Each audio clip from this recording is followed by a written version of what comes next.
हरे कृष्णा, जय श्री हरि। आप सभी भक्तों का दिन शुभ और मंगलमय हो। प्यारे भक्तों, आज रसपान करेंगे वैशाख महात्म्य की आज की कथा और इसके साथ ही श्रवण करेंगे मासिक शिवरात्रि की व्रत कथा और श्री कृष्ण भगवान की कथा। तो आइए रसपान करते हैं वैशाख महात्म्य की आज की कथा। भक्तों, श्रुतदेव कहते हैं, तदंतर व्याध सहित शंख मुनि ने विस्मित होकर पूछा, तुम कौन हो और तुम्हें यह दशा कैसे प्राप्त हुई? सर्प ने कहा, पूर्व जन्म में मैं परियाग का एक ब्राह्मण था। मेरे पिता का नाम कुशिद मुनि और मेरा नाम रोचन था। मैं धनाढ्य अनेक पुत्रों का पिता और सदैव अभिमान से दूषित था। बैठे बैठे बहुत बकवाद किया करता था। बैठना, सोना, नींद लेना, मैथुन करना, जुआ खेलना, लोगों की बातें करना और सूद लेना, यही मेरे व्यापार था। मैं लोक निंदा से डरकर नाम मात्र के शुभ कर्म करता था, जो भी दम के साथ। उन कर्मों में मेरी श्रद्धा नहीं थी। इस प्रकार मुझ दुष्ट और दुर्बुद्धि के कितने ही वर्ष बीत गए। तदंतर इसी वैशाख मास में जयंत नामक ब्राह्मण प्रयाग क्षेत्र में निवास करने वाले पुण्यात्मा द्विजों को वैशाख मास के धर्म सुनाने लगे। स्त्री, पुरुष, क्षत्रिय, वैश्य और क्षुद्र सहस्त्रों श्रोता प्रातःकाल स्नान करके अविनाशी भगवान विष्णु की पूजा के पश्चात प्रतिदिन जयंत की कही हुई कथा सुनते थे। वे सभी पवित्र एवं मौन होकर उस भगवान कथा में अनुरुक्त रखते थे। एक दिन मैं भी कौतूहलवश देखने की इच्छा से श्रोताओं की उस मंडली में जा बैठा। मेरे मस्तक पर पगड़ी बंधी थी, इसलिए मैंने नमस्कार तक नहीं किया और संसारी वार्तालाप में अनुरक्त हो कथा में विघ्न डालने लगा। कभी मैं कपड़े फैलाता, कभी किसी की निंदा करता और कभी जोर से हंस पड़ता। जब तक कथा समाप्त हुई तब तक मैंने इसी प्रकार समय बिताया।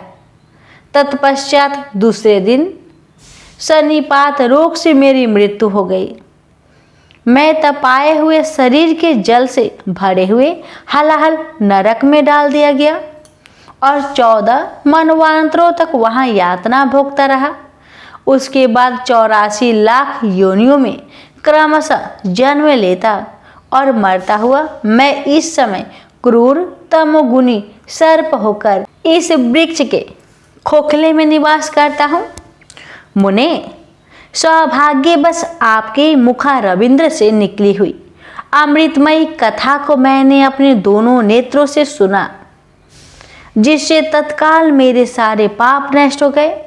मुनि श्रेष्ठ, मैं नहीं जानता कि आप किस जन्म के मेरे बंधु हैं, क्योंकि मैंने कभी किसी का उपकार नहीं किया है, तो भी मुझ पर आपकी कृपा हुई। जिसका चित्त समान है, जो सब प्राणियों पर दया करने वाले साधु पुरुष है, उनमें परोपकारी स्वाभाविक प्रवृत्ति होती है। उनकी कभी भी किसी के प्रति विपरीत बुद्धि नहीं होती। आज आप मुझ पर कृपा कीजिए, जिससे मेरी बुद्धि धर्म में लगे।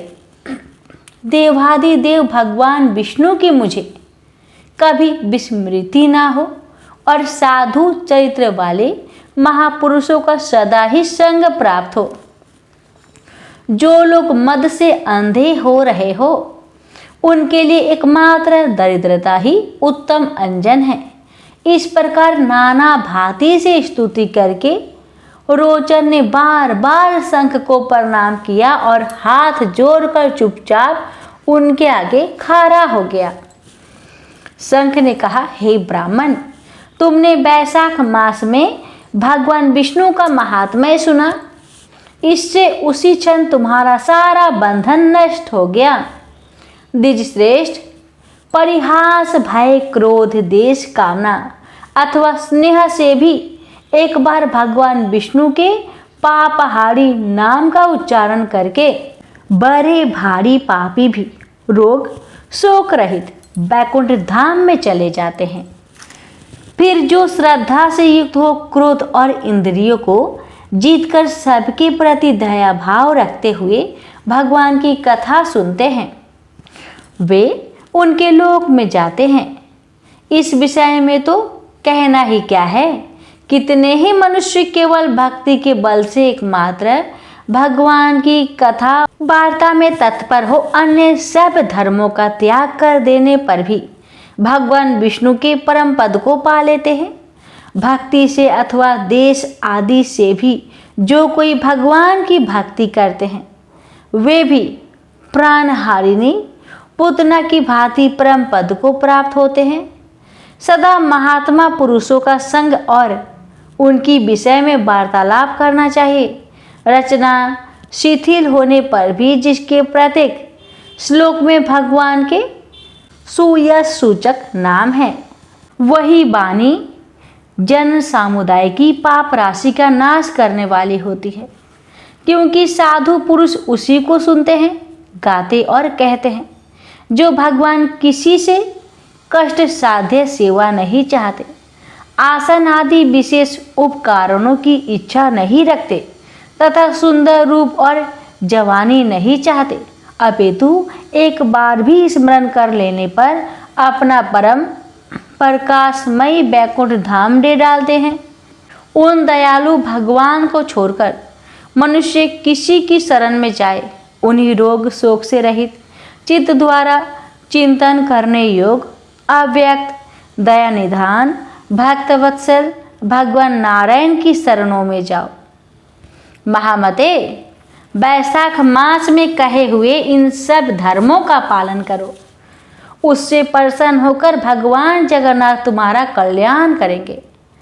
ऐसा कहकर शंख मुनि व्याध की ओर देखकर चुप हो रहे। तब उस दिव्य पुरुष ने पुनः इस प्रकार कहा, हे मुने, मैं धन्य हूँ, मैं धन्य हूँ। आप जैसे दयालु महात्मा ने मुझ पर कृपा किया, मेरी कुत्सित योनि दूर हो गई और अब मैं परम गति को प्राप्त हो रहा हूँ। यह मेरे लिए सौभाग्य की बात है। ऐसा कहकर दिव्य पुरुष ने शंख मुनि की परिक्रमा की तथा उनकी आज्ञा लेकर वह दिव्य लोक को चला गया। तदंतर संध्या हो गई। व्याध ने शंख को अपनी सेवा में संतुष्ट किया और उन्होंने सायंकाल की संध्या उपासना करके शेष रात्रि व्यतीत की। भगवान के लीला अवतारों की कथा वार्ता द्वारा रात व्यतीत करके शंख मुनि ब्रह्म मुहूर्त में उठे और दोनों पैर धोकर मौन भाव से तारक ब्राह्मण का ध्यान करने लगे। तत्पश्चात शौच आदि क्रिया से निवृत्त होकर बैसाख मास में सूर्योदय से पहले स्नान किया और संध्या तर्पण आदि सब कर्म समाप्त करके उन्होंने हर्ष युक्त हृदय से व्याध को बुलाया। बुलाकर उसे राम इस 2 अक्षर वाले नाम का उपदेश दिया, जो वेद से भी अधिक शुभ कारक है। उपदेश देकर इस प्रकार कहा, भगवान विष्णु का एक एक नाम भी संपूर्ण वेदों से अधिक महत्वशाली माना गया है। ऐसे अनंत नामों से अधिक है भगवान विष्णु का सहस्त्र नाम। उस सहस्त्र नाम के समान राम नाम माना गया है। इसलिए व्याध, तुम निरंतर राम राम नाम का जाप करो और मृत्यु प्रयत्न मेरे बताए हुए धर्मों का पालन करते रहो। इस धर्म के प्रभाव से तुम्हारा वाल्मीकि में दूसरा जन्म होगा और तुम इस पृथ्वी पर वाल्मीकि ऋषि के नाम से प्रसिद्ध होगे। व्याध को ऐसा आदेश देकर मुनिवर शंख ने दक्षिण दिशा को प्रस्थान किया। व्याध ने भी शंख मुनि की परिक्रमा करके बार बार उनके चरणों में प्रणाम किया।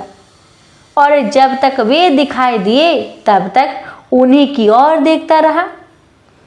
फिर उसने अति योग ऐसा खोत धर्मों का पालन किया।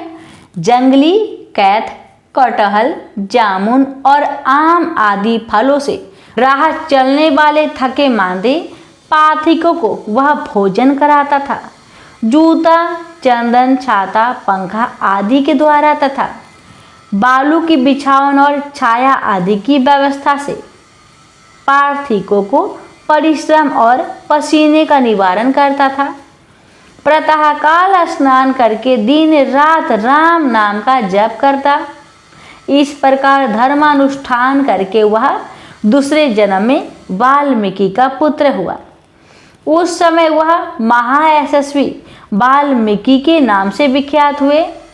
उन्हीं वाल्मीकि जी ने अपनी मनोहर प्रबंध रचना द्वारा संसार में दिव्य राम कथा को प्रकाशित किया, जो समस्त कर्म बंधनों का उच्छेद करने वाली है। मिथिलापति देखो, बैसाख का महात्म्य कैसा ऐश्वर्य प्रदान करने वाला है, जिससे एक व्याध भी परम दुर्लभ ऋषि भाव को प्राप्त हो गया। यह रोमांचकारी उपाख्यान सब पापों का नाश करने वाला है। जो इसे सुनता है और सुनाता है वह पुनः माता के स्तन का दूध पीने वाला नहीं होता। प्रेम से बोलिए ओम नमो भगवते वासुदेवाय। आज के लिए यहीं तक। अब सुनेंगे मासिक शिवरात्रि की व्रत कथा। एक बार पार्वती ने भगवान शिव शंकर से पूछा, ऐसा कौन सा श्रेष्ठ तथा सरल व्रत पूजन है जिससे मृत्यु लोक के प्राणी आपकी कृपा सहज ही प्राप्त कर लेते हैं। उत्तर में शिवजी ने पार्वती को शिवरात्रि के व्रत के विधान बताकर यह कथा सुनाई। एक गांव में एक शिकारी रहता था। पशुओं की हत्या करके वह अपने कुटुंब को पालता था। वह एक साहूकार का ऋणी था, लेकिन उसका ऋण समय पर न चुका सका। क्रोधवश साहूकार ने शिकारी को शिव मठ में बंदी बना लिया। संयोग से उस दिन शिवरात्रि थी। शिकारी ध्यान मग्न होकर शिव संबंधी धार्मिक बातें सुनता रहा। चतुर्दशी को उसने शिवरात्रि की कथा भी सुनी। संध्या होते ही साहूकार ने उसे अपने पास बुलाया और ऋण चुकाने के विषय में बात की। शिकारी अगले दिन सारा ऋण लौटा देने का वचन देकर बंधन से छूट गया। अपने दिनचर्या के भांति वह जंगल में शिकार के लिए निकला, लेकिन दिन भर बंदी गृह में रहने के कारण भूख प्यास से व्याकुल था। शिकार करने के लिए वह एक तालाब के किनारे बेल वृक्ष पर पड़ाव बनाने लगा। बेल वृक्ष के नीचे शिवलिंग था, जो बेल पत्रों से ढका हुआ था। शिकारी को उसका पता न चला। पड़ाव बनाते समय उसने जो टहनियां तोड़ी वो संयोग से शिवलिंग पर जा गिरी। इस प्रकार दिन भर भूखे प्यासे शिकारी का व्रत भी हो गया और शिवलिंग पर बेलपत्र भी चढ़ गए। एक पहर रात्रि बीत जाने पर एक गर्भिणी मृग तालाब पर पानी पीने पहुंची। शिकारी ने धनुष पर तीर चढ़ाकर जयो ही प्रयंचा खींची। मृगी बोली, मैं गर्भिणी हूँ, शीघ्र ही प्रसव करूंगी। तुम एक साथ 2 जीवों की हत्या करोगे, जो ठीक नहीं है। मैं अपने बच्चों को जन्म देकर शीघ्र ही तुम्हारे सामने प्रस्तुत हो जाऊंगी, तब तुम मुझे मार लेना। शिकारी ने प्रयंचा ढीली कर दी और मृगी झाड़ियों में लुप्त हो गई। कुछ ही देर बाद एक और मृगी उधर से निकली। शिकारी की प्रसन्नता का ठिकाना न रहा। समीप आने पर उसने धनुष पर बाण चढ़ाया। तब उसे देख मृगी ने विनम्रता पूर्वक निवेदन किया, हे पारधी, मैं थोड़ी देर पहले ही ऋतु से निवृत्त हुई हूँ, कामातुर बिरहिनी हूँ, अपने प्रिय की खोज में भटक रही हूँ। मैं अपने पति से मिलकर शीघ्र ही तुम्हारे पास आ जाऊंगी। शिकारी ने उसे भी जाने दिया। 2 बार शिकारी को खोकर उसका माथा ठनका। वह चिंता में पड़ गया। रात्रि का आखिरी पहर बीत रहा था। तभी एक अन्य मृगी अपने बच्चों के साथ उधर से निकली। शिकारी के लिए यह स्वर्णिम अवसर था। उसने धनुष पर तीर चढ़ाने में देर न लगाई। वह तीर छोड़ने ही वाला था कि मृगी बोली, हे पार्थी, मैं इन बच्चों को पिता के हवाले करके लौट आऊंगी, इस समय मुझे मत मार। शिकारी हंसा और बोला, सामने आए शिकारी को छोड़ दो, मैं ऐसा मूर्ख नहीं। इससे पहले मैं 2 बार अपना शिकार खो चुका हूँ। मेरे बच्चे भूख प्यास से तड़प रहे होंगे। उत्तर में मृगी ने फिर कहा, जैसे तुम्हें अपने बच्चों की ममता सता रही है, ठीक वैसे ही मुझे भी।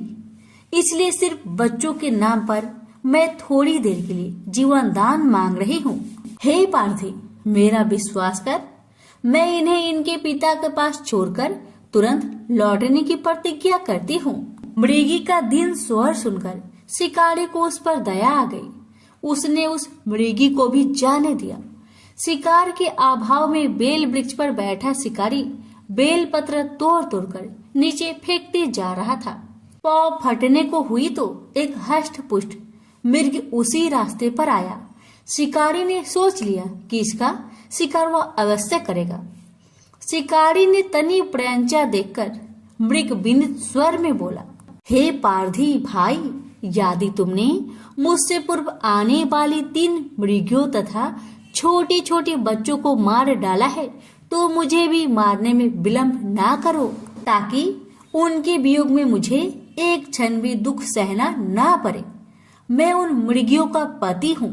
यदि तुमने उन्हें जीवन दान दिया है तो मुझे भी कुछ क्षण जीवन दान देने की कृपा करो। मैं उनसे मिलकर तुम्हारे सामने उपस्थित हो जाऊंगा। मृग की बात सुनते ही शिकारी के सामने पूरी रात की घटना चक्र घूम गया। उसने सारी कथा मृग को सुना दी। मृग ने कहा, मेरी 3 पत्नियां जिस प्रकार प्रतिज्ञाबद्ध होकर गई हैं, मेरी मृत्यु से अपने धर्म का पालन नहीं कर पाएगी।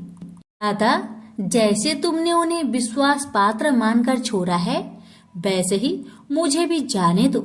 मैं उन सबके साथ तुम्हारे सामने शीघ्र ही उपस्थित होता हूँ। उपवास, रात्रि जागरण तथा शिवलिंग पर बेल पत्र चढ़ने से शिकारी का हिंसक हृदय कोमल हो गया था। उसमें भगवत शक्ति का वास हो गया था। धनुष तथा बाण उसके हाथ से सहज ही छूट गए। भगवान शिव की अनुकंपा से उसका हिंसक हृदय कारुणिक भावों से भर गया। वह अपने अतीत कर्मों को याद करके पश्चाताप की ज्वाला में जलने लगा।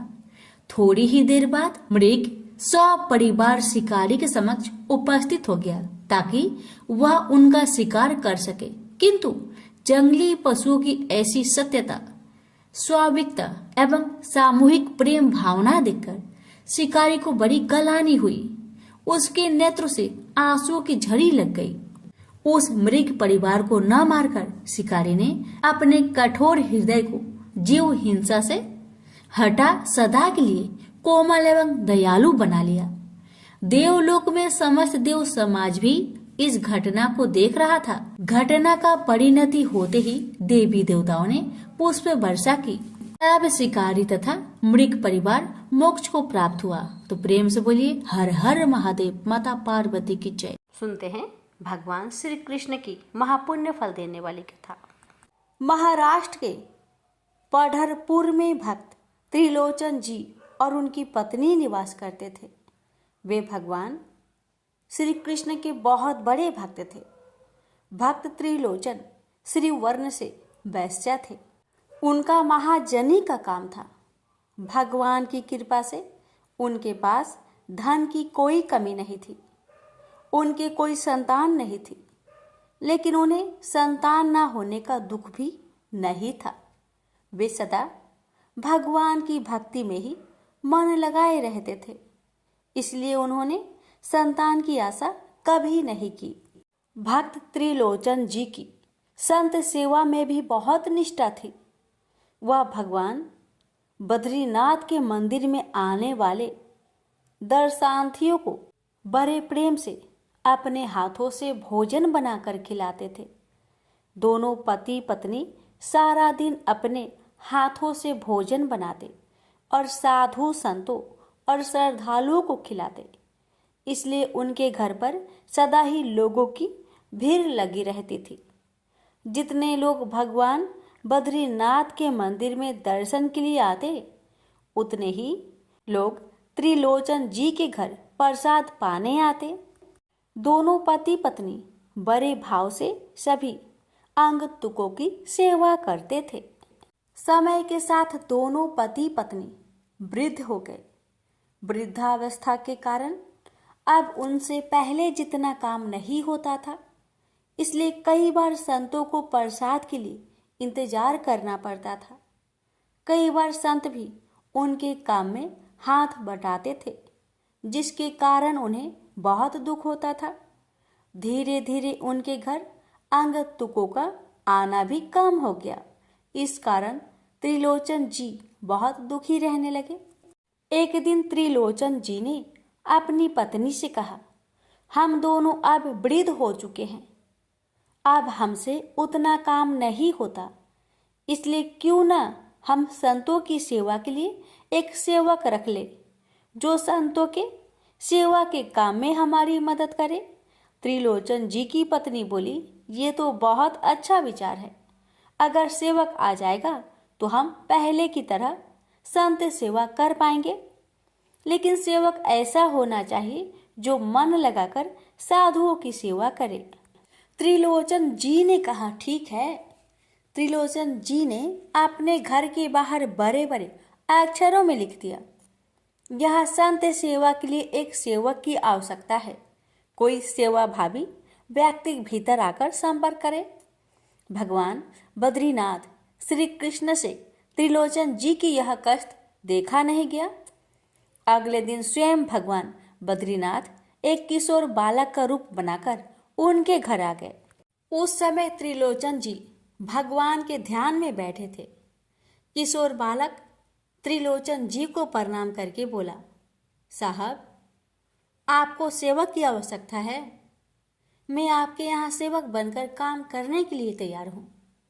त्रिलोचन जी और उनकी पत्नी ने देखा, एक बड़ा ही सुंदर 15-16 वर्ष की आयु का एक किशोर बालक उनके सामने खड़ा था। उसने टूटी हुई चप्पल और फटे पुराने वस्त्र पहने थे।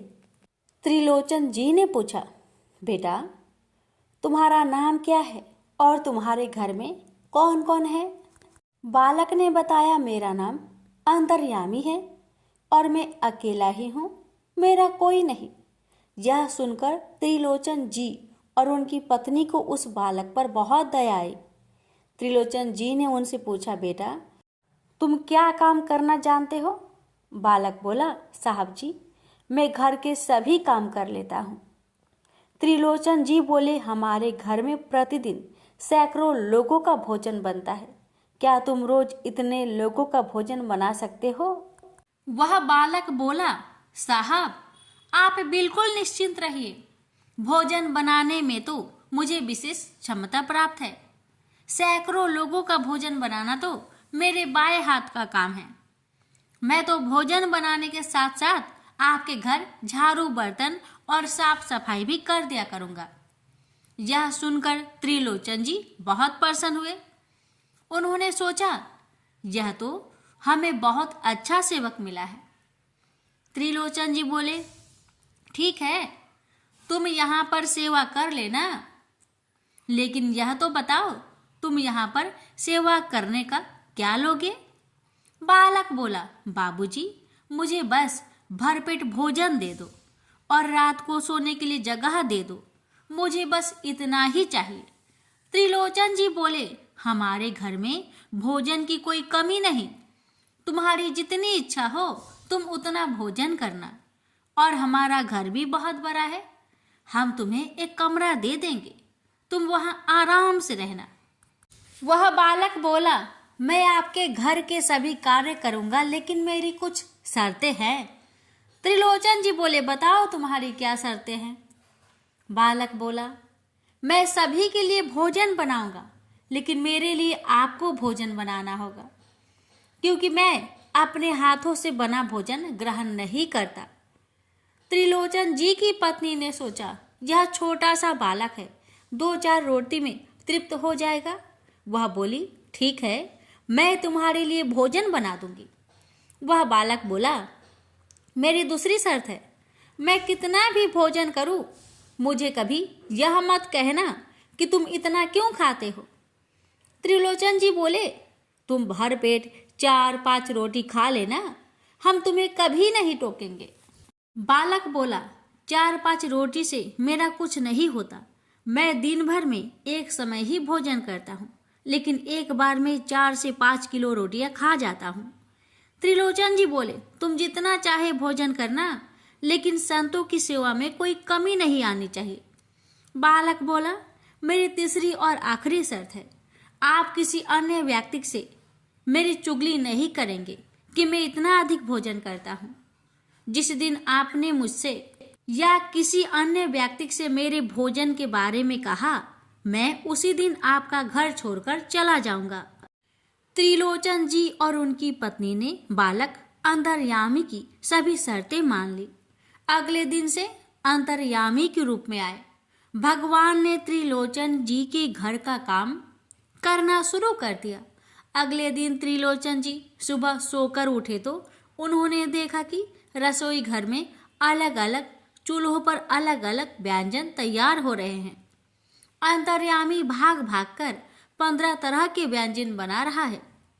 जब तक त्रिलोचन जी और उनकी पत्नी स्नान आदि नित्य कर्म से निवृत्त हुए, तब तक अंतर्यामी ने सैकड़ों लोगों का भोजन तैयार भी कर दिया। अब सुबह सुबह श्रद्धालु आने लगे।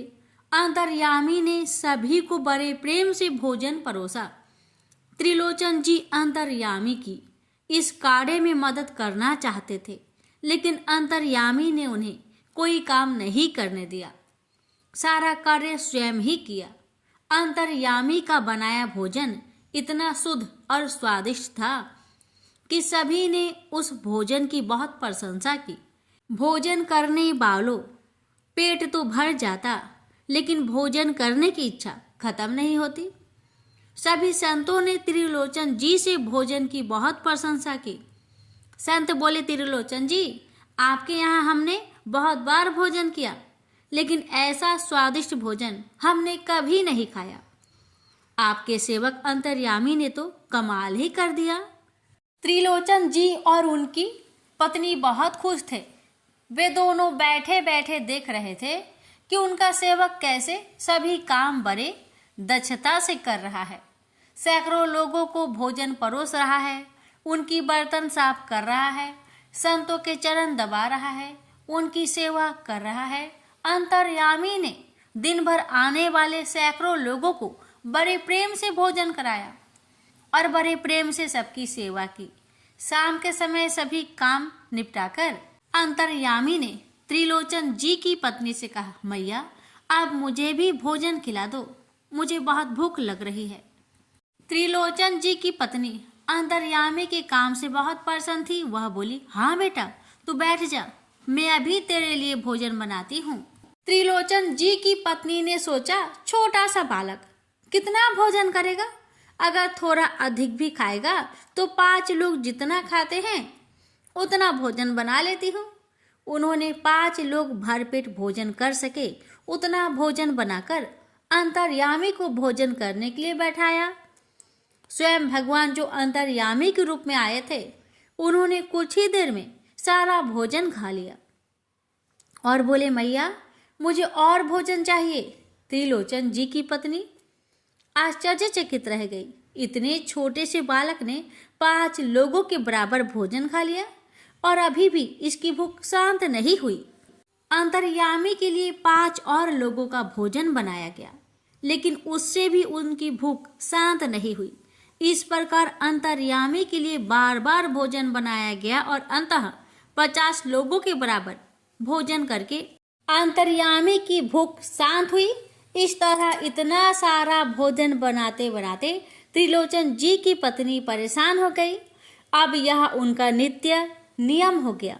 अंतर्यामी भगवान दिन भर सारे काम करते, संतों को प्रेम से भोजन कराते, उनकी सेवा करते और शाम को त्रिलोचन जी की पत्नी के हाथों से बना भोजन ग्रहण करते। अब तो त्रिलोचन जी के घर आने वाले संतों और श्रद्धालुओं की संख्या भी बढ़ने लगी।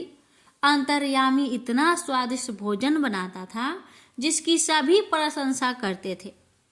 त्रिलोचन जी के घर के भोजन की चर्चा दूर दूर तक होने लगी, जिससे और अधिक संत और श्रद्धालु आने लगे। सभी संत परेशान होकर त्रिलोचन जी को आशीर्वाद देकर जाते थे।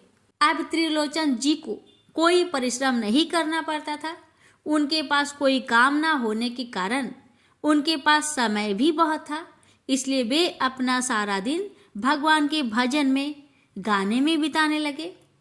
त्रिलोचन जी के घर में दिन भर भगवान के भजन गाए जाने लगे और सत्संग होने लगा, जिससे उनके घर और अधिक संत आने लगे। त्रिलोचन जी के घर प्रतिदिन उत्सव जैसा माहौल रहने लगा। सब जगह त्रिलोचन जी की जय जयकार होने लगी। इसी प्रकार 13 महीनों का समय बीत गया। एक दिन त्रिलोचन जी की पत्नी पड़ोस में गई। महिलाओं की आपस में बातचीत होने लगी। एक महिला ने त्रिलोचन जी की पत्नी से कहा, जब से अंतर्यामी आया है आपके घर में तो बड़ी खुशहाली आ गई है और त्रिलोचन की तो रंगत ही बदल गई है। उनके चेहरे पर बड़ा तेज आ गया है। उनकी सेहत भी पहले से बहुत अच्छी हो गई है। लेकिन आप तो पहले से भी दुबली थी और अब भी दुबली हो। आपकी सेहत में कोई सुधार क्यों नहीं आया? त्रिलोचन जी की पत्नी बोली, मेरा दुख कोई नहीं जानता। अंतर्यामी सबकी सेवा करता है, लेकिन अंतर्यामी की सेवा मुझे करनी पड़ती है। महिला ने पूछा, क्या सेवा करनी पड़ती है? त्रिलोचन जी की पत्नी बोली, अंतर्यामी सबको भोजन बनाकर खिलाता है, लेकिन अपने हाथ से बना भोजन नहीं खाता। उसके लिए मुझे भोजन बनाना पड़ता है। महिला बोली, अरे वह तो 16-17 वर्ष का बालक है, कितना भोजन खाता होगा? त्रिलोचन जी की पत्नी बोली, अरे बहन, तुम नहीं जानती, वह दिन भर में एक ही बार भोजन करता है, लेकिन जब भोजन करने बैठता है लगातार 3 से 4 घंटे तक भोजन करता रहता है। 50 लोगों के बराबर अकेला भोजन करता है। इतना खाता है कि मैं तो बना बनाकर थक जाती हूँ। त्रिलोचन जी की पत्नी के ऐसा कहते ही अंतर्यामी के रूप में आए हुए भगवान अंतर्ध्यान हो गए। जब वह अपने घर पहुंची तो उन्हें अंतर्यामी कहीं दिखाई नहीं दिया। सब जगह अंतर्यामी की खोज की गई, परंतु वह कहीं नहीं मिला। अंतर्यामी की चले जाने पर त्रिलोचन जी और उनकी पत्नी बहुत दुखी हुए।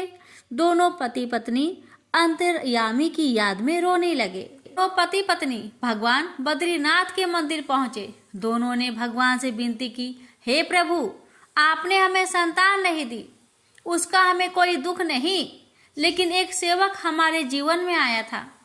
उसके आने से हमारे घर में संतों की सेवा होने लगी, भजन कीर्तन होने लगा। वह सेवक पुत्र के समान ही हमारी सेवा किया करता था। कृपा करके उस बालक को हमारे घर वापस भेज दे। ऐसा कहकर दोनों पति पत्नी आंखों से आंसू बहाने लगे। तभी उन दोनों को अंतर्यामी की आवाज सुनाई दी, साहेब जी, मैं यहाँ हूँ। दोनों ने आंखें खोली तो उन्होंने पाया यह आवाज भगवान बद्रीनाथ की मूर्ति से आ रही थी। भगवान बद्रीनाथ बोले, आप दोनों ने जीवन भर साधु संतों और मंदिरों में आने वाले श्रद्धालुओं की सेवा की है, इसलिए आप पर प्रसन्न होकर मैं स्वयं अंतर्यामी का रूप लेकर इस कार्य में आपकी सहायता करने आया था। यदि आप चाहेंगे तो मैं फिर से आपकी सहायता करने आ जाऊंगा। इतना सुनकर त्रिलोचन जी और अधिक विलाप करने लगे। वो बोले, हे प्रभु, हम जैसे तुच्छ प्राणियों के घर आप नौकर बनकर आए। आपने हमारी सेवा की, हमारे लिए भोजन पकाया, हमारे बर्तन धोए। हे प्रभु, हम आपको पहचान नहीं पाए। आपसे सेवा करवाकर हमसे बहुत बड़ा पाप हो गया। भगवान बोले, आपसे कोई पाप नहीं हुआ। हम स्वयं आपकी भक्ति से प्रसन्न होकर आपकी सहायता करने आए थे। अब आप दोनों शोक रहित होकर अपने घर जाइए। शीघ्र ही आप दोनों मुक्त होकर हमारे परम धाम में हमारा सानिध्य प्राप्त करेंगे। प्रेम से बोलिए श्री कृष्ण भगवान की जय।